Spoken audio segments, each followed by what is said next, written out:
Now John, here's your 347 small block Ford. Just got done running it. Everything looked good. We description of this combinations.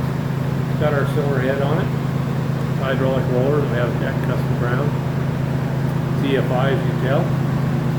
Obviously, fuel management is done by Holley Terminator X.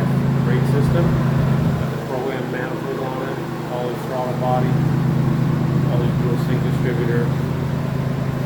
Got a March blacked out front end on it. Take you in there and show you how to ramp. Alrighty, down to 3,500, 391 foot-pounds of torque. Looks like it peaks torque 407. Pretty flat there. Peaks horsepower 448.